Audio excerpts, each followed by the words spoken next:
hello, everybody. It's good to see you all. Glad you're here. I'm going to post in the chat a link to a Miro board, which you are welcome to join and participate. There shouldn't be any trouble signing up for an account or anything like that. And I've done this in Miro, and there will be some hiccups, so please bear with me because it's not a presentation tool. It's a collaboration tool. And so I wanted this to be a bit more collaborative than a lot of talks that I've been to. And so with that come some caveats. So I'm going to share my screen here in a minute. And because of the way that Zoom chat works, if somebody new joins and they're asking, hey, where's the Miro board? Or what's he talking about? Feel free to paste that in there. I'm going to try and pay attention to the chat, but my mind gets focused and I might not get your question, but we'll get to it eventually. So, and if you have a question, leave a sticky note, leave a comment here in the Miro board, and I'll make sure to come back to those things when we get there. Yes, Ryan, I like Miro. Big fan of Miro. So with that, I will share my screen real quick. All right, so welcome. I can see a whole host of you folks in there, and this is my favorite authoritarian feature ever designed. I'm going to bring you all to me for you wandering eyes, but feel free to wander as far as you can. So today I'm going to be talking about designing effectively using three-dimensional discovery. Three-dimensional discovery is a bit of a, I'll confess it's a made-up topic, but you'll see why it's three-dimensional shortly. But before we go too far, I'm going to ask you, and you can leave answers to these questions in the chat. Do you have a favorite star? Or favorite planet? I hope this reference means something to you. Mine's the sun. Hey! Next, do you have a favorite constellation? Mine is probably Orion because it's the only one easily identified, and I have a good friend named Orion. And then finally, and feel free to raise your hand if you have a story, just a fun story about constellations, stars, anything like that. Feel free to raise your hand in Zoom, unmute. No? Nate Voss says Venus, I've learned, is super bright and usually what you're seeing when you only see one or two stars out at night. There you go. That's a tip. That's cool. Matt Maher likes Jupiter. Nice. Those are two easy to see ones. That's good. My favorite, it's not really about constellations or stars in particular, but in college, I took a 3-week class on astronomy, and it was just going out at night and looking at the stars and trying to identify constellations and how it all moves and everything. And one night I came home from work and I got so carried away playing Halo that I played right through the course. And because it was such a short course, I failed the course. And yeah, that's my story about how I do not know a whole lot of astronomy or constellations or anything, but I like Halo. So we'll come back to stars and constellations and all that shortly here. Like Tom said, I am at Crema right now. I'm VP of strategy. I do a lot of things, but the big thing is helping bring our clients' ideas to life in meaningful ways, and then helping shape a company that does that. So what are the latent talents and gifts that the people inside of our company and our clients have, and how do we bring all of those to the table to make really meaningful work? And I'll go through the earlier parts of my career here in just a moment. But also my favorite part of my life is my 4 kids and my wife, who's not in this picture. She's next to me while taking this. We just love adventure and we love exploring and discovery. This is us last summer in the Grand Teton National Park, and they're just great. I'm a human. That's all. That's why I like these kinds of slides. And so, like I said, I'll go through my career in a few different ways. In some ways, this talk is kind of autobiographical, in that it's how I came to understand how I can influence organizations and how others influence organizations well. And so with that, hey Tyler. Yeah. Oh, you brought a slide on. It said hidden for now or something. Oh, that's my way of hoping to maintain some semblance of focus. Oh, okay. Yeah, no, I appreciate that though. So I've been in business for a long time. I've worked at a few different companies, done a lot of jobs, but the one consistent thing in my career is constant translation between different parties. And I love being an intermediary in that way. And so you'll see how that plays out. First, short after college, I went and worked for a nonprofit. And then after that, I skipped ahead. This is the problem with Miro, not presentation to him. So I'll come back to that. There's 3 dimensions to this talk: the what, the why, and the where. And I'll cover each of those. Now, 3 dimensions. It's technically 4 if we want to get nerding out on taxonomy, but you can challenge me all you want on that later. So my first real job out of college was at a search engine marketing agency in Eugene, Oregon. I had no business getting this job. I only got it because I kind of showed up and walked to the office and asked some questions about what they're doing. They needed people. And so the first day, I sit down on my computer and they say, okay, open up Excel and do this. And so I found Excel, and this was my view, my cursor blinking A1. And this is years later, and I distinctly remember that blinking cursor and not knowing what to do next. I had no idea what this guy was talking about, because I was a communications major with a French minor and a lot of studies in English. So I had very little experience with Excel. And then they start throwing data at me. Like, they start filling these cells with data, and I have no idea what any of these numbers mean, because again, I didn't have any experience with this stuff. And so my work here began as uncovering what all these numbers meant, what all these engines were, and what any of this meant. And it was frankly really frustrating at first. Sorry, my dog is I don't know if you can hear my dog is scratching at the window. And it became a fun exercise in discovery and asking a lot of interesting questions, not just around my role, but what mattered to the clients that I was supposedly dealing with. And so the task in front of me, and this is dimension 1, what's happening? What even is happening in this world when we get a new project? The first question is often, all right, so what are we going to do? What is the solution to this? What's the concept we're working with? What's the brief? And that often it forces us to get ahead of ourselves, because we're not asking what's already happening around us. We're in this world, and by jumping to solutions and concepts and the work at hand right away, we neglect all this work that's happening around us. And there's value in digging into that a little bit. So this is a quote from a book called Good Strategy, Bad Strategy. It's a strategy book, but it has helped me understand design in tremendous ways. So he says a great deal of strategy work is trying to figure out what's going on, not just deciding what to do, but the more fundamental problem of comprehending the situation. That's true in design too, right? Like we can design the most elegant, beautiful, interactive, durable, friendly products, but without understanding the fundamental problem of what's actually happening in the world, our work is going to fall flat. It's going to be there's going to be no resonance with the world in which we place it. So you got to understand the context for which we're designing. Highly recommend that book. There's a link down here in the bottom right.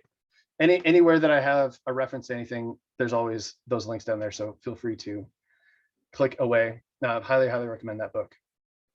So our charge as designers as well, it's not just for strategists, but what even is going on.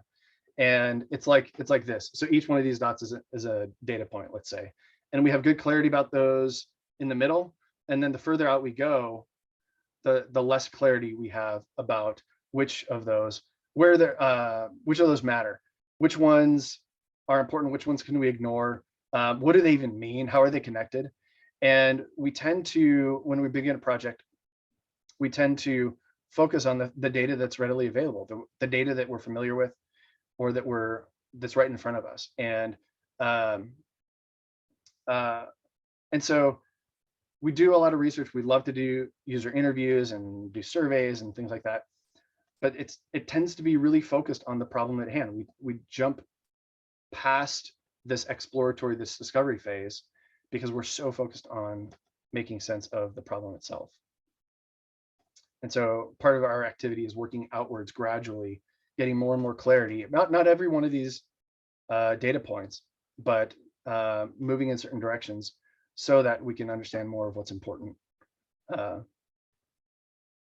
And then, shoot, sorry, my screen's kind of laggy.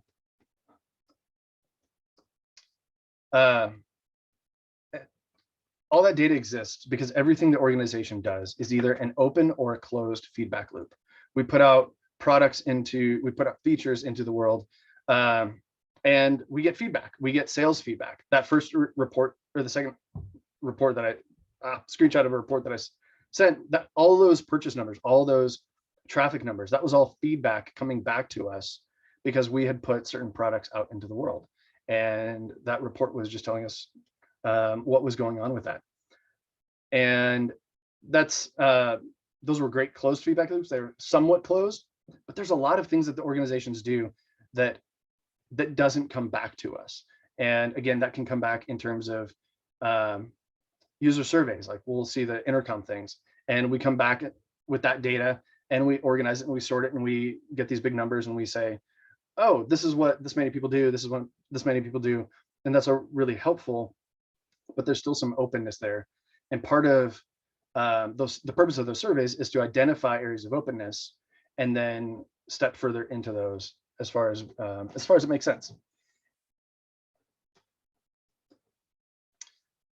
And most of us being designers have probably seen something like this. It's an analytics dashboard. This is from Google search results. I have no idea what this is.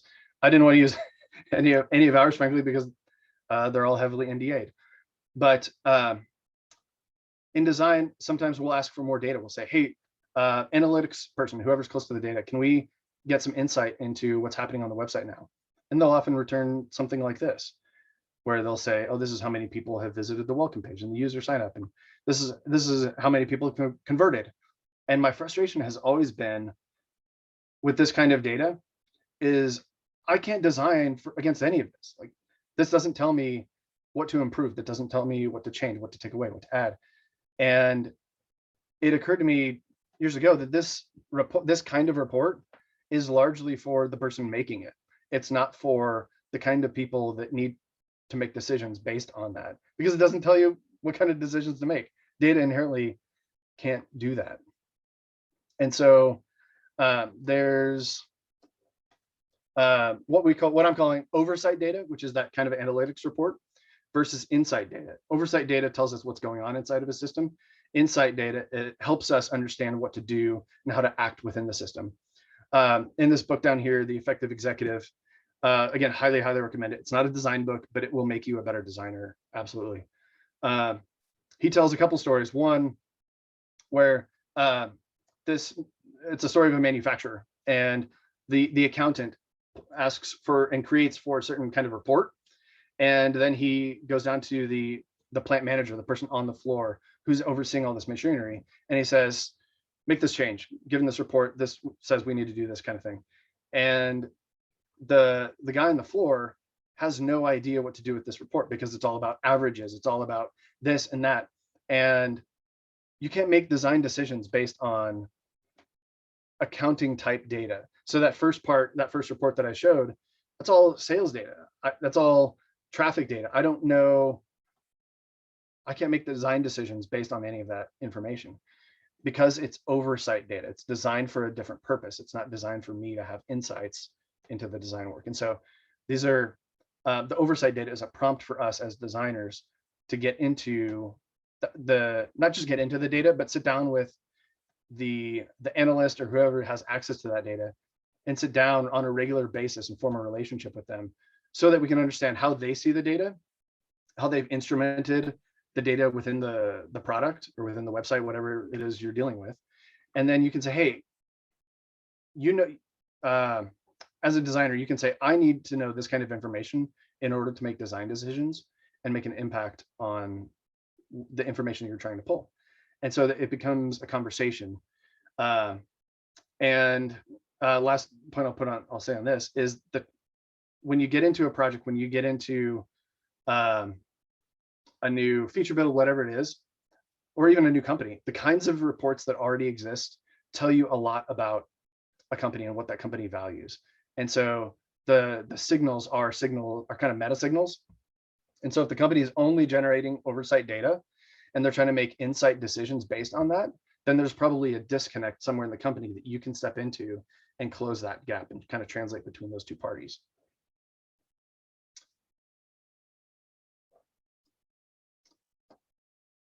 And so based on that first report that I sent you, this was an updated version that I made for a lot of reasons that I've been talking about. A lot of the data is the exact same, but after a series of conversations with my client, and client hidden here, redacted, etc., I came to understand what mattered to them in terms of this data. It wasn't just revenue per shopping engine or the cost per order or any of this.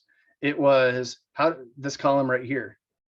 There are simple Excel driven functions that highlight certain notable performers. And so this one right here had the highest cost per order, but it's problematic because I have no idea where that's coming from. And so that begins a conversation with my client about how do we get more data to understand this.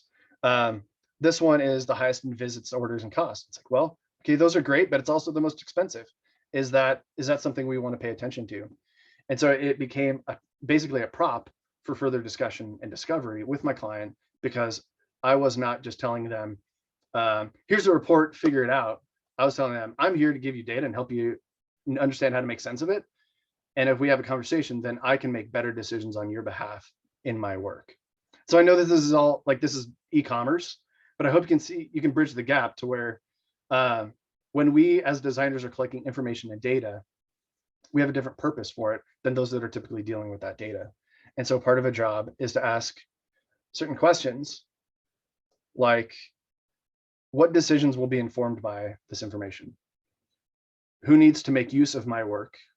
And what can I do to help them make those decisions? This last one is absolutely crucial in my opinion. Historically, there's been a lot of talk about designers getting a seat at the table and we want a chief designer role and all of this. And I think part of it is because people are shying away from this kind of question. What can I do to help others make important decisions? And it's more about how do I get my work represented? It's more me-centric rather than holistically driven, if that makes sense.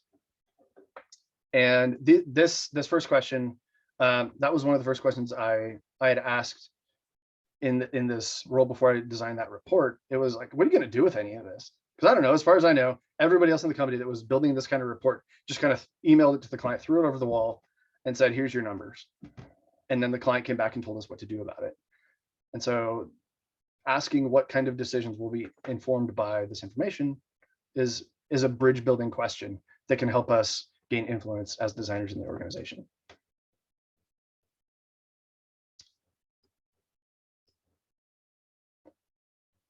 How do we get more better input?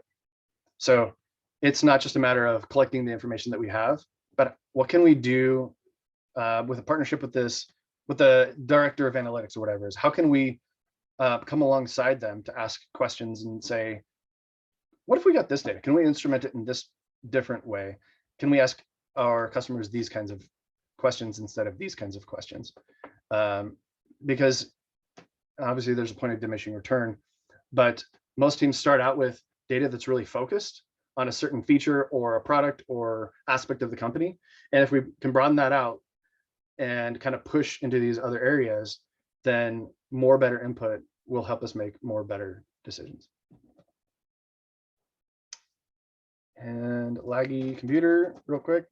It's the difference between gathering and collecting. Gathering is kind of, I have a big yard and we'll or at a beach, we'll walk around, and my kids love collecting rocks and seashells as kind of souvenirs. And so we'll just gather things that look interesting in the moment, and then we'll bring it back to a spot on the beach. And then we decide, these two are alike, we don't need both of them, or so let's go throw those back, or that one's actually not as cool as the other ones, or we have a limit to how much we can carry, and so we're going to keep these 5 ones and we're going to put the rest back. The latter is collecting. And so too often we start collecting where we've already decided the kind of information that's necessary for us. And in doing that, we neglect all this really interesting possibility, all these interesting possibilities on the outskirts of what we've been collecting. And so come with the spirit of gathering versus collecting. And last point here, data cannot tell you what to do. And I'll come back to this point in a minute. Data alone cannot tell you what to do. There needs to be a larger framework for making decisions based on values, goals, purpose. But data cannot tell you what to do in its own. Comes with no imperative. And so now we're going to jump into a breakout room. So Tom's going to set out some breakout rooms, and you'll have a few minutes.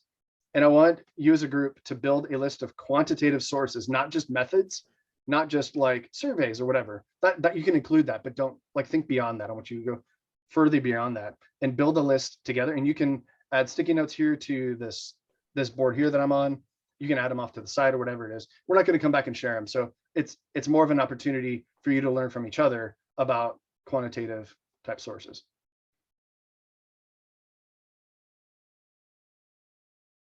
Cool. All right. Join the breakout rooms and we'll pull you back in a bit.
Hey, everybody, welcome back.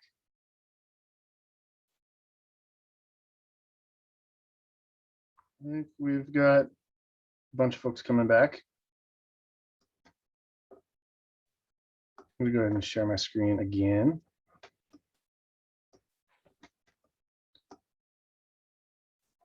All right. Congratulations, everyone. You now have a list of reasons to ask more questions of more people. I hope that was helpful in learning from, I hope there's a good conversation, but you got some new data points, new tricks and whatnot from those in the group.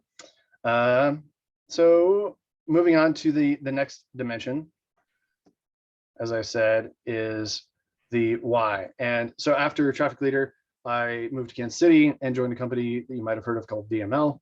And I joined VML as a digital insights analyst, which meant we collected data from the internet, and it was mostly social media, and it was all about conversation topics. Who was talking about what model of shoe, who was talking about what car, truck, computer, whatever it was. And this is a awful screenshot because it's from like 2008, something like that, of a visual representation of those conversation topics. And the fascinating thing about this job was it collected any amount of data that I wanted about what our customers were saying. It was quantitative, it was a bit of qualitative, but I got very little insight into why they were doing any of this. And so part of my job then was to go to each one of those sites and figure out the sentiment of those conversations and dig into exactly what they were saying, that why they were saying, why there was a negative sentiment, why they weren't buying it. And so sometimes our clients would come to us and say, hey, reception on this, sales on this have been poor. Can you help us figure out why? And that would be my job to help disseminate what was wrong in those cases. And so in that case, this quantitative research that I was doing helped me ask better questions deeper down the stack. And so I could get a better understanding of what my consumers, what my users, the customers were trying to go after. And it's a challenge. If your research isn't helping you ask better questions, then you probably need to think about how you're redoing it. If it's only answering questions and validating assumptions that you have, then you're probably missing something really important. And not just for you, but for the product, for the users, for the business, and so forth. And so there's this posture of curiosity, then diagnosis. Kind of like I was saying before, we tend to jump in like a mechanic, where you pull in a mechanic and you say, it won't do this. And he's like, I know what it is. And you're like, but you haven't even looked at the car. Like, how do you know what it is? He's like, I know, I've seen this all the time. He's not curious at all. He's probably not going to fix the right thing. He'll probably fix the wrong thing and then charge you $400 next time you come back because he didn't fix it the first time. And that's kind of how it's easy to approach research and design in that way, where I know how to solve this problem. It's just like these other 4 apps that I've redesigned. And frankly, that's kind of a curse of experience too. And so we have to continuously come back with curiosity and then kind of hone in as we get better and better data, both from the quantitative side, but the qualitative side. The quantitative side is saying all these things are happening, and the why, as you know, as we interview folks, as we talk with them personally, it helps us hone in on exactly what's happening and why, and hopefully informing what we could do about it. And so whenever I do a user interview, I do a hybrid style. It is very rarely a usability only interview. I always start with them. I ask about their role, what their experience is with this project, with this kind of work. Tell me about how you go about your day. It's very wide-ranging questions. I want to understand everything I can about their context in this short little time. And then I let them walk through the work. It's very unguided, and that's a usability best practice that you're already probably aware of. But starting with them gets them in a mindset to tell me information that they wouldn't normally tell if they're just here for a $50 gift card or whatever it is. And so it also gives me better context so that as they walk through the work, I'm able to ask better follow-up questions of them to help understand things. And honestly, sometimes I know where to skip. I don't prompt them to go down here, but also if there are things that the prototype might reference, then I'll poke a little bit more and say, hey, what do you think about this? Have you ever done anything like that? Those kinds of questions. But this hybrid interview is a good way to start mixing this qualitative notion with a more discovery driven approach while you have them. And then it also can help you understand how it connects to different parts of the product, how it, different areas that the product could potentially expand into.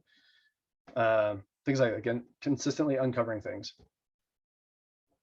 Actually, I just realized, not if it matters, but I'm going to bring it over me because I'm a dictator and I'm going to tell you what to do, and I can. Thank you. You've probably heard these things. Nobody uses that feature. We should just remove it. Well, how do we know? Well, because analytics show that blah, blah, blah, blah, blah. Is it nobody uses it because they can't find it? Because they don't know what it does? Because they can't use it? Because they get lost every time they try to do that? We don't know why. We don't know why they don't use it. Or is it truly because they don't find value in it and they see it all the time? And then also, this is commonly from sales type folks. All my clients are asking for this one feature. Why can't you just do that for me? Like, well, are they though? Like, they're asking for your interpretation of their need as represented by a feature. And so how can we step in and say, that sounds like a great opportunity. Can I help understand their needs? If I can understand their needs better, then I can probably design something more effective. And a lot of, like, to their credit, a lot of sales folks are protective of that. And so that's a really hard relationship to foster sometimes. But relationships that give us qualitative info like support and sales are crucial.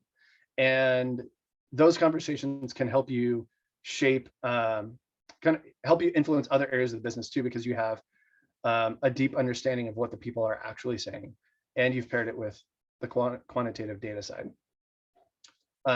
This is a model that I came up with to try and process some of my own thinking on this. The brief overview, and you have access to this Miro board, you can take a screenshot, whatever, if you want to come back to it. But the brief idea is that people at different levels of an organization have different levels of input into my work on a given product. And I should treat them as such. I shouldn't treat the VP of product the same way that I should treat a user of that product, because they're fundamentally different people with needs and perspectives. And neither one is better or worse than the other, but we tend to gravitate towards one or the other on our projects.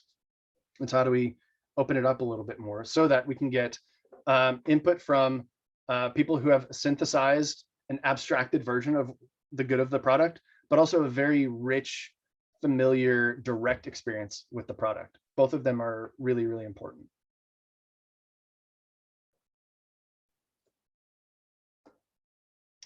So one of the experiences that shaped my view of qualitative research was my first user interview, usability testing session many years ago with Capital One. We had 2 days, and I was still pretty green in the UX world, but I was advocating hard for the users and what they were saying in the test and finding trends and all this stuff.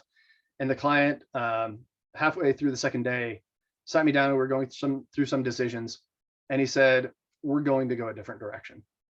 And I was kind of stunned by that. I was not really offended. I didn't know enough to be offended, but he had very good reasons for doing so. Those reasons were largely organizational, technological, and business driven. And it was fascinating to me, and it set up a really good conversation between us. And he was navigating the challenges that we often run into, where yes, we advocate hard for users, and this is the best for the users in our minds, but we hit roadblocks when the rest of the organization doesn't see it that way. And so another quick breakout, and this will be brief just for the sake of time, but share qualitative research experience that has deeply shaped your perspective. There might not be one, and that's fine. There doesn't have to be one. But again, the idea is that we can learn from each other a bit about how research is done for better or worse. Tom, would you? I got it. Awesome. Thank you very much. We'll see you in a couple minutes.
And we're back. Okay, I got booted from the room for a second. I don't know how that happened. Oh, I thought you hopped out immediately because I saw the timer came up and you were gone. I was like, okay, Daniel is done with this conversation. That's cool. Dang, get out. We were literally just talking about this, about like the clickability of buttons, and when the timer comes up, it says return to main screen, and it's this big blue button, and it's just like, I gotta touch this button. But no, I shouldn't have touched the button. Oh, that's funny. So we are in the main session. Okay. Great, and everybody's coming back. Awesome. All right, so I'm going to share my screen now, and I'm going to move just for this again in the interest of time, because I want to have time for questions. So this picture here, we last year in March, we went to a massive retailer that you've all heard of and you all probably been to, and we were doing a design sprint with them. And we got into the room and we had a bunch of good research that they had done beforehand, leading to us doing this design sprint. And then we had, and it was both persona, it was qualitative. They had, it was great data from the past like 5-6 years about how people would use the seasonal product. It was really good. But we get into the room and start asking some questions about this design stage here. And we said, we should ask this other person over here about what they think about all this. And they're like 2 steps removed from this project. And this person comes in and they hear the pitch and they look at the designs and they're like, yeah, it's never going to work. What? Well, yeah, we don't have these images to make that work. And there's no way that this will work with these other parts of the business. Crickets. It was awkward because it wasn't just the team hadn't done the research on the users and the product and everybody else. It was they hadn't asked the questions within the organization about what kind of dependencies there might be. And so the third dimension here is where this is all taking place. And I don't know why there's these blue lines here, but we're obviously designing for a purpose and for a group of people. And if we neglect that group of people that's going to have to live with this in the long run and build it and make other decisions based on it, we neglect some significant opportunities. This is Conway's Law that says any group that designs a system that system will reflect the group that designed it. And so if your organization is very, very siloed, these people don't like to talk to each other, the customer experience will feel that way. And you can feel this, like especially big companies that have lots of divisions and lots of people, you can feel it. You can see it in the design work, in the customer service, and everything else about it. And so we like to think the design is like this, but really it's just messy. It's just messy down here. There are different people whose expectations and opinions weigh more heavily than others, processes that get in the way. And so I'm going to be a bit provocative to say, you can be too empathetic. You can over empathize with the users at the cost of making good overall decisions. Because if you over empathize with the users, then you don't know where to make concessions in order to get the user something meaningful for their lives. It won't be the most ideal product that they have. It won't be the 100%, but if you don't know where to deliver the 90%, then they're not going to get anything. And they're going to be stuck with this awful, awful experience. And then you can't start working your way towards that 100%. So you have to think systematically rather than just empathetically, because they have all these needs pulling on the thing that you're designing. And every one of these needs would rather have it their way. And your job as a designer is in part to negotiate the tensions and optimize the tensions, not balance them. Negotiate the tensions between all of these needs and then deliver a product. And in this way, you make everybody unhappy more or less, but you're able to deliver a meaningful piece of work. And so one of the ways to do it is to gently reveal / instigate deliberate conflict. You know that there's going to be tension in these areas, and oftentimes it's like, oh, I'm not going to talk to that guy. Screw IT, whatever it is. But if we can deliberately instigate conflict thoughtfully and gently and carefully, then we can sometimes mitigate those tensions. Sometimes we can exacerbate them, but in the end, it helps us actually deliver a better product. And one of the ways to do that is a technique called Nimawashi. It's a Japanese technique that basically means you have a lot of informal meetings before you have a big reveal meeting. A lot of this is pretty commonplace now, but it's a fantastic approach to get buy-in before you need to, in a way. This is another concept that it has helped me think about things. I, as a designer, care about things that the salesperson could not care less about. They care about things that I could not care less about. And we have to acknowledge that in order to make meaningful progress, because otherwise he's just gonna be yelling at me and I'm just gonna resent him for yelling at me constantly. And this is true in between almost any departmental organization where you have real thick silos. And communication reflects this, and the product is reflected. And so you, as a designer, this is a side note. Do you want to do what you do? Do you want to just design, or do you want to make an impact? Do you want to tweak pixels and all that? And that's fine, because organizations need that, but don't confuse it with making an impact. And there's a spectrum here. And if you can diagnose where you are in a spectrum at this point in your career within the company that you're in, on the work that you're in, it will make things a lot easier, because you know where expectations are coming from, and frankly, others' expectations as well. This is a quote from Just Enough Research that basically says, you can't design a product outside of the organization that you're in. They're inextricably linked. And I know I'm rushing, but we're gonna skip this breakout just for time, because I want to make a point. I want to wrap it up and then have a couple minutes for questions. But what I'm talking about here is, and why I asked the constellation questions at the beginning, is because collecting data and research, doing research, is like collecting stars. You're gathering all these stars. You're looking at the starry sky, and you can say, wow, look at those beautiful sky. But what we need to do is make constellations. We need to sort through the stars that matter, like Nate and I forget who else said, Jupiter, Venus, Mars, these really bright, the North Star, like all these things that are really bright and notable. And we can say, okay, how do we navigate using these things? What's our purpose in collecting these stars? And how are we going to use these stars to get from one place to the other meaningfully? And that's part of our job.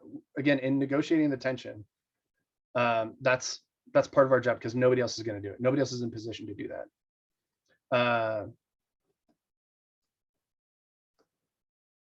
And you know what? So this is kind of what it's like. You collect all this data down here to inform your feature goals. And when you're making a case throughout the business, I've literally drawn this for many, many projects in my career, where it's this thing, the goal of this thing is to filter up into these goals and these goals and these goals. Any questions? Anybody disagree?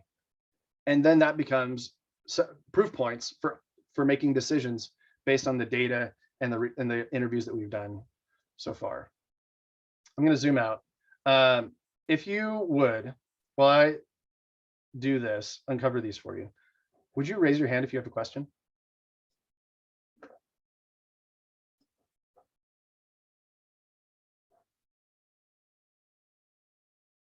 Anybody? I don't see any hands raised. Cool. All right. All right, I'm going to hide all these for you. So in the last couple of minutes then, just a bit more data there. Another thing about collecting more broadly is that Hey, as Tyler, we collect, oh yeah, oh, Matt, you've got a couple yes. of questions there. I think Ryan's got a question and Matt's got a question. I couldn't let you off that easy, Tyler. I'm going to give you a question here. Do you have any experience or any advice on, you talk about gathering consensus kind of informally before having kind of that more formal presentation or design review or, requirements gathering, those kind of things in silos, trying to get everybody's buy-in and input in a correct manner when people from outside of the design agency, outside of the design silo, tend to overstep their reach in terms of design requirements, right? They're going beyond their functional, tactical input and providing, solutioning around designs when that's not their area of expertise and not their role? Is there a way to, gently redirect their energies to a more positive contribution without completely just getting defensive and alienating them from the team and causing an enemy out of that person? Do you have any experience with that? It sounds like you're being very specific with this question. No, it's totally generic. I just came up with it. I'm just kidding. Yeah, honestly, it's hard because you don't want to alienate this person, but you want to, in a way, invite them into the process. And in the past, I framed it like that. Hey, it sounds like you have some really important feedback for this. How can we sort through this, and how can I help? How can I understand where you're coming from with these kinds of decisions? Because from what I've heard, it conflicts with these other things over here, or it's at odds with the goals of the project. And so having something like this that I'm looking at right here, not that, where we can say, this is where we're starting from. Yeah. All right, let's go. And some people have called it a North Star. Some have called it like insight-driven strategy. It's how can you work your way down to find common ground and then work from there. And I'll be honest, sometimes you're going to have somebody who just wants you to do what they want you to do. And that becomes a more interpersonal and organizational question, like how, in terms of not kind of like stepping it up authority wise, but that's when I tend to broaden the conversation to say, all right, we can't settle this between the two of us. Who else can help us solve this question? Thank you, sir. We're at 1 o'clock. And so I can hang around. Tom, I don't know what your schedule is, but we can cut it off, or I'm happy to hang on and answer some other questions or go through the rest of it. Yeah, just one announcement, I guess, that we mentioned at the beginning, and then we can probably take Matt's question. We have 5 tickets to give away to Mobile UX London. So I'm putting a survey in the chat. And if you want to take the survey, we'll enter you into a draw, which we're going to do on Saturday. And we'll be sending out tickets to 5 lucky people next week. Each ticket is worth $110. And there's a bunch of great people going. It's for 5 days, and you can key in as much as you want. So check that out there. But Matt, do you want to answer your question? Yeah, it was partially covered from Ryan's answer, but when making this diagram that we're looking at right now, going from business goals and down to insights, what is the order in which that is generally made in for you? Because it seems like it's top working down, but then also bottom working up once you get to insights. Yeah, so in my experience, the business goals are at least partially defined, and the initiative goals are kind of defined, and then the project goals are kind of defined. And usually those are from a very business centric perspective. And usually, I don't want to be mean about it, but they don't often make sense in a way. Like it's, or again, they're not, it's something like we want to increase sales by this much. It's like, very abstract. Yeah. And again, it's very, thinking back to the beginning, it's very accountant driven or like oversight driven. It's not very, it doesn't provide very good direction. And so part of my job, and especially in strategy work, but I got into this because I needed it for design, is asking questions like project goals. What are the goals that we have for the project? Those sound like really abstract goals. Can I help you hone those in? Can I help you get something a bit more malleable, something that we can work with, something a bit more material? And so that's part of the job. And that's accountability for me as a designer to say, I'm not, it's not my job to like figure out the business goals for this massive company, but I want to get as precise as I can, as high as I can, so that we're all on the same page about where we're going, because that will make everything downstream more smooth. And then in parallel with that, you can be gathering some insights and implications from whatever research you're doing, because honestly, and I think this is kind of what you're getting at, is that the insights can sometimes influence the project goals.